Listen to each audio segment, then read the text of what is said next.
के तपाईहरूले कहिले सोच्नु भएको छ कि नेपालमा अद्वितीय राउटे संस्कृतिको अनुभव गर्दा कस्तो महसुस हुन्छ? आउनुहोस् राउटे समुदायको बारेमा रोचक कुराहरूको खोजी गरौं।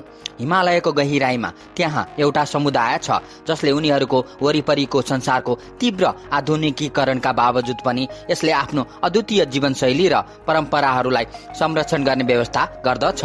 यो राउटे संस्कृति हो जुन नेपालमा घुमन्ते जातिहरू मध्येको अन्तिम रहेको जाति हो। उनीहरूको परम्परागत जीवनशैली प्राचीन प्रथाहरू, पौराणिक कथाहरू र किंवदन्तीहरूको मोहित पार्ने मिश्रण हो र यसको अन्वेषणको लागि तपाईहरूलाई यो यात्रामा हामी सँगै लैजानको लागि हामी उत्साहित छौं।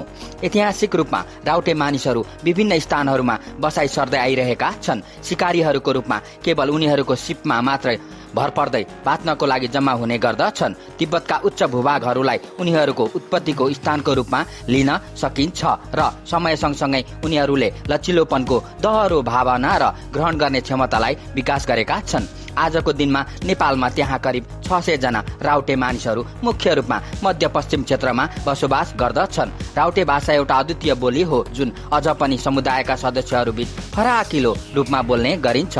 चाखलाग्दो रूपमा यो नेपाली र तिब्बती भाषाहरूको एउटा मिश्रण हो जसले अझ उनीहरूको सांस्कृतिक विविधतालाई झल्काउँदछ। उनीहरूको परम्परागत पोसाक उनीहरूको साधन सम्पन्नताको अर्को प्रतिबिम्बन हो जुन हिमालयको कठोर जलवायुलाई छेक्नको लागि जनावरहरूको छाला र बुनेका फाइबरहरूबाट बनाइएका हुन्छन्। राउटे संस्कृतिको धेरै प्रहार गर्ने पक्षहरू मध्येको एक भनेको उनीहरूको सामाजिक बनावट हो। तिनीहरू सानो पारिवारिक एकाइहरूमा संगठित भएका हुन्छन् जसको कुनै एकल नेतृत्व वा आधिकारिक चरित्र हुँदैन। बदलामा निर्णयहरू सामूहिक रूपमा लिइन्छ जसमा प्रत्येक सदस्यको भनाइलाई सुनिन्छ र महत्त्व दिइन्छ। समुदाय र सहयोगको यो चेतना वास्तवमा नै प्रेरणा दिने खालको छ र हामी यसको बारेमा अझ धेरै जान्न उत्साहित छौं। उनीहरूको परम्परागत जीवनशैली प्रायजसो रोमाञ्चित बनाउने हुन्छन् तर सत्यता यो हो कि यिनीहरू चुनौतीरहित भने हुँदैनन्। उनीहरूले सामना गर्नुपर्ने एउटा ठूलो अप्ठ्यारो भनेको तीव्र आधुनिकीकरणको अगाडि आफ्नो सांस्कृतिक पहिचानलाई कायम राख्ने सङ्घर्ष हो। धेरै युवा राउटे मानिसहरू आधुनिक शिक्षा र रोजगारीका बाचाहरूको लोभमा परेर उनीहरूको परम्परागत जीवनशैलीलाई पछाडि छोड्न प्रलोभित हुन्छन्।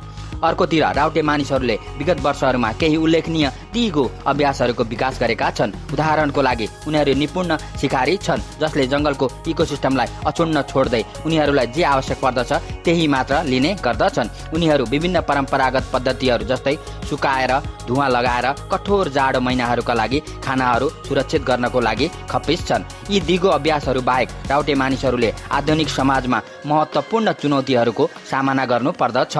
उनीहरू आधारभूत सुविधाहरू जस्तै स्वास्थ्य सेवा र शिक्षा प्राप्त गर्न प्रायजसो सङ्घर्ष गर्ने गर्दछन् र उनीहरूको घुमन्ते जीवनशैलीले यसलाई समाजको मूल प्रवाहमा एकीकृत गर्नको लागि कठिनाई बनाउँदछ।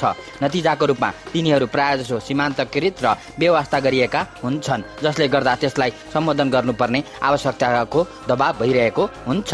जब हामी राउटे संस्कृतिलाई नेपालमा अन्य जातिका समुदायहरूसँग तुलना गर्दछौँ विविधता लरबराउने खालको छ। दक्षिणमा थारू मानिसहरूदेखि लिएर उत्तरमा शेर्पाहरूसम्म प्रत्येक समुदायको आफ्नै अद्वितीय परम्पराहरू र प्रथाहरू छन्। तथापि राउटे मानिसहरू उनीहरूको घुमन्ते जीवनशैली र उल्लेखनीय अनुकूलन क्षमताका लागि कठिनाइका साथ खडा हुने गर्दछन्। राउटे मानिसहरूसँग समय बिताउँदा उनीहरूको एउटा परम्परागत शिकारी अभियानमा सहभागी हुने अवसर प्राप्त भएको थियो। ताजा मासुको भोजन गर्न क्याम्पमा फर्कनुभन्दा अगाडि उनीहरूले सिपालु तरिकाले उनीहरूको शिकारलाई पछ्याएको र शिकार गरेको हेर्दा यो एउटा उत्साहजनक अनुभव थियो। मित्रता र साझा उद्देश्यको भावना स्पष्ट देखिन्थ्यो र यसले हामीहरूमा एउटा गहिरो प्रभाव छाड्यो। जब हामी राउटे संस्कृतिसँग हाम्रो अनुभव प्रतिबिम्बित गर्दछौँ यो अद्वितीय जीवनशैलीलाई संरक्षण गर्ने महत्त्वले हामीलाई प्रहार गर्दछ।